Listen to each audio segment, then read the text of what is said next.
पुढची बातमी बघूया। सिंधुदुर्गामधल्या चिपी विमानतळाच्या मुद्द्यावरून वैभव नाईक विरुद्ध नारायण राणे असा पुन्हा एक नवा वाद सुरू झालाय। सिंधुदुर्ग विमानतळाला टाळं मारलं तर तुझ्या घराला सुद्धा टाळं मारणार अशा शब्दांमध्ये शिवसेना ठाकरे पक्षाच्या वैभव नाईक यांच्यावरती भाजपचे नेते नारायण राणे यांनी हल्लाबोल केलाय। सिंधुदुर्ग जिल्ह्यामधल्या चिपी विमानतळावरून येत्या 8 दिवसांमध्ये मुंबई सिंधुदुर्ग ही विमानसेवा सुरू झाली नाही तर चिपी विमानतळाला टाळं ठोकू असा इशारा वैभव नाईक यांनी दिला होता। दरम्यान अपयश झाकण्यासाठी नारायण राणे टीका करत असल्याचा पलटवारही नाईक यांनी केला आहे।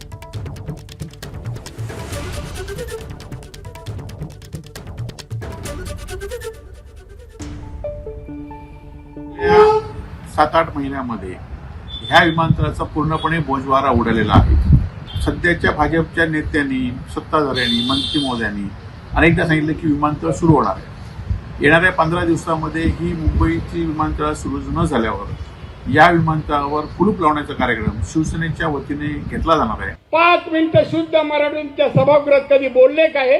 10 वर्ष होते आमदार म्हणे मी टाळं मारलं, विमानतळाला टाळं कधी जातो सांग रे मला? टाळं मारूनच दाखव, मी आज सांगायला आलोय की मारूनच दाखव। नाही तुझ्या घराला जाऊन टाळं मारला ना तर नारायणाने नाव सांगणार नाही।